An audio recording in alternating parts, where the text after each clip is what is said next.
I'd seen at all these craft fairs. And I met a Assembly of God preacher out of Swifton, Arkansas. Came in the coffee shop one day and had a bunch of turquoise. I said, "Man, where'd you get that?" I had a whole kitchen matchbox full of turquoise rings and stuff. He said that whole box cost me $25, and he said I got it from one of the missionaries that lives on outside of Ganada, Arizona, on the Navajo reservation. And I said, "Man, I'd like to have some." He said, "Well, give me some money," and he said, "I'll send it to him, get you some back." And so I pulled out 20 or 30 bucks, gave it to him, comes back, and pretty good wad of turquoise and silver. So I finally made contact through the Assembly of God minister. I made contact to the missionary, and he said, "Well, if you want to come out here," he said, "I have a old teardrop travel trailer behind my mobile home I live on the reservation." He said, "You can just stay with me and I'll take you around and introduce you to the silversmiths." So I got in my old truck, headed out there, and uh, knocked on his door, or got to the gas station in Ganada that he told me about. They called him, and somebody came pick me up. I walked up, knocked on his door, and I said, "I'm here." Made good friends, started staying out there quite a bit, and he introduced me to all the silversmiths around Ganada, which isn't too far from Albuquerque, which is the headquarters for or at the time it was, for all the turquoise and silver houses. So we just kind of cut short the middleman and cut them out, and I would buy direct from all the Indians, and they would stuff bread wrappers with silver and turquoise rings of all different calibers and quality. And I would buy them from them, and we'd take them to Ganada, Arizona, to this used car lot service station, and have to try to buff them out on a wheel there, because the reservation where we were staying didn't have electricity. This went on quite a while. I actually developed a little route that would go down through New Orleans, down to the Keys, and back up through Daytona and cut through to Knoxville, Tennessee, and back, selling turquoise. Wow. And one trip going out there, I stopped into the gas station, and the man told me the state police or the highway patrol, whatever it was, were asking about me. And he said, "You better take it easy." He said, "They're watching you." I really thought they thought I was smuggling peyote in from the reservation, because the peyote princess didn't live too far from where I stayed in that teardrop trailer during this time. And, and it was kind of that time in life, I guess you would say. The But 60s. come to find out, once we left, we found out that they have reservation tariffs on all of this silver and turquoise, and we had circumvented all those tariffs. And so all the wholesalers were upset with us when they would go try to get their normal suppliers. And I mean, the Indians were just master craftsmen with this, with very primitive tools, and on the part of a reservation with no electricity, and they were turning out fantastic products, from rings to squash blossoms, so on and so forth. So obviously, once we found out what was going on, that was the last run we made out there. But it was an enlightening time to get to understand what little I learned about the Navajo customs, and to stay with a missionary while he was conducting mission work, and he'd haul us around. A friend of mine that would go sometimes.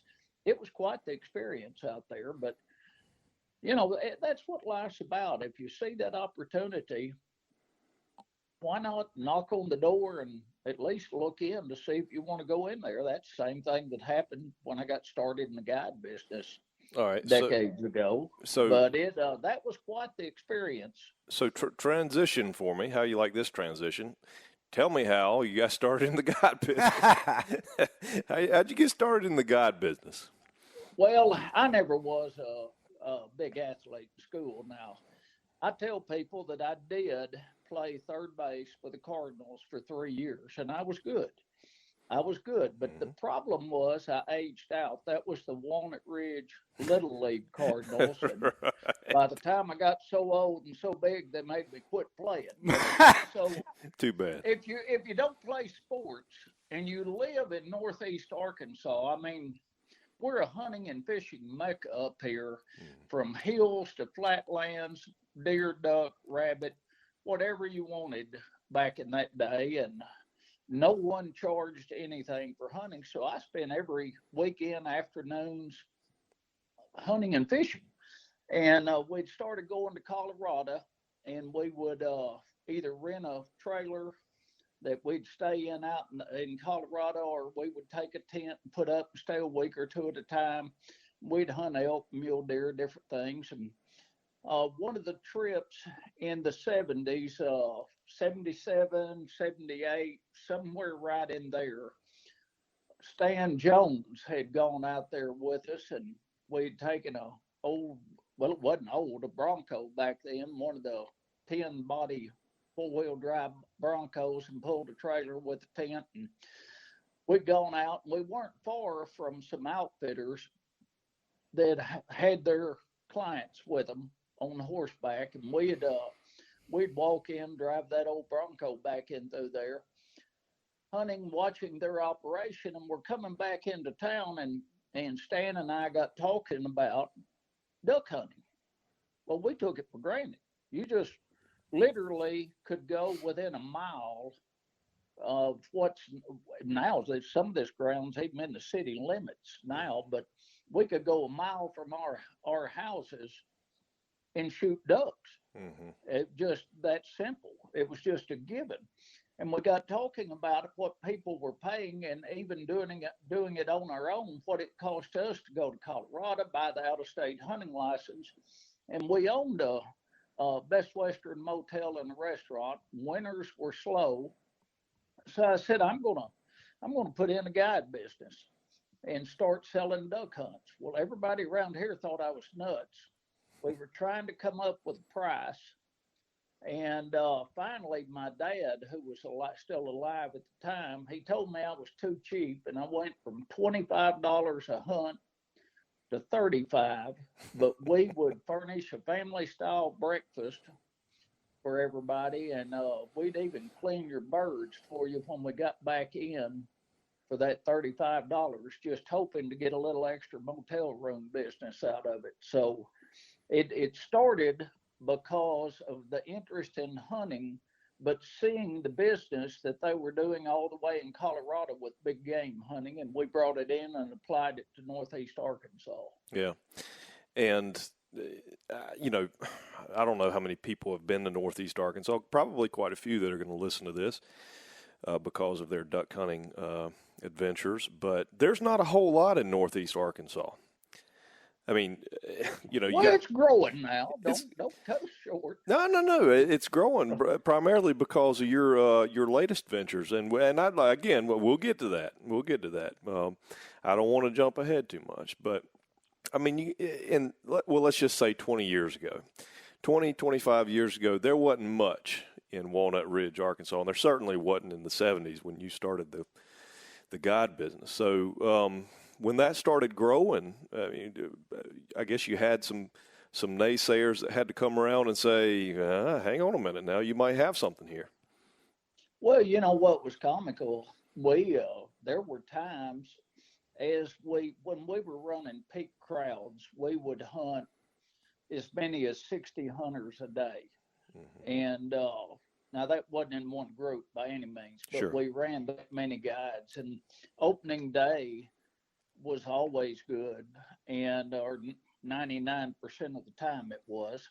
And we would gather everyone around in front of the motel around the sign, and we'd get photos with out-of-state duck hunters. And it was bad enough we had people drive by and throw beer bottles and holler at us for bringing the out-of-state hunters in to shoot their ducks. And I'm sure there's still people feel that way about it. But we carved the business out and we opened the doors for a lot of other people. Of course, in the motel business, guides that came in from out of state hunters that hunted on their own, area guides that really didn't have any place to, that were others in the business, didn't have any place to house their hunters. We welcomed them all because there were plenty of birds to go around. And back in those days, guides could still guide on public ground. Now, there was a fee you were supposed to pay.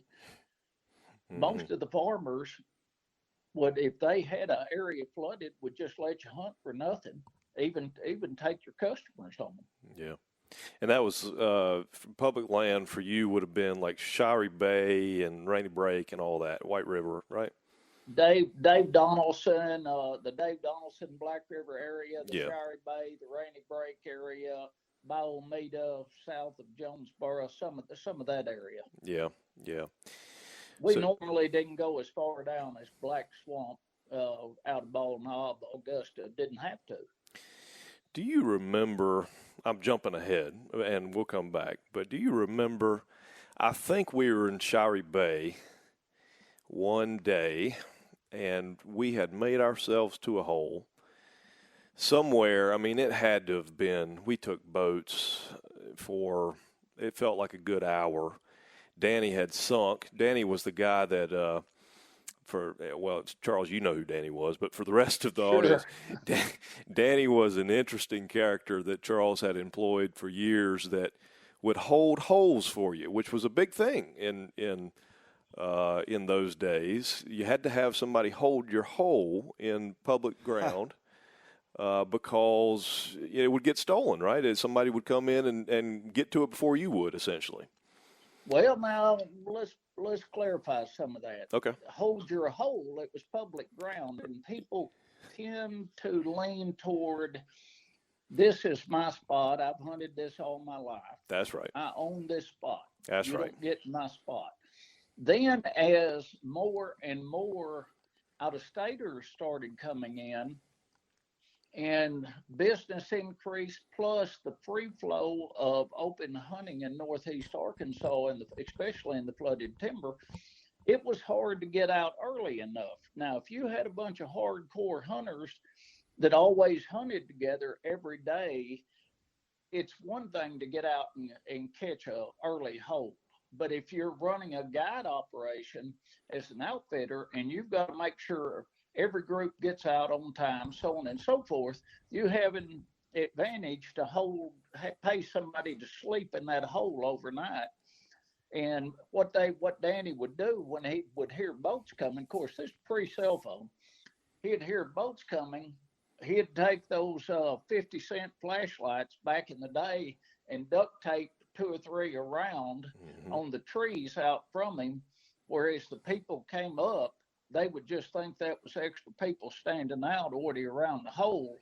And the spot you're talking about when he sunk the boat, if you had mentioned that, I wouldn't have known where it was. It was just south of the rest area line on the Rainy Break side of the Shirey Bay Rainy Break Wildlife Management Area.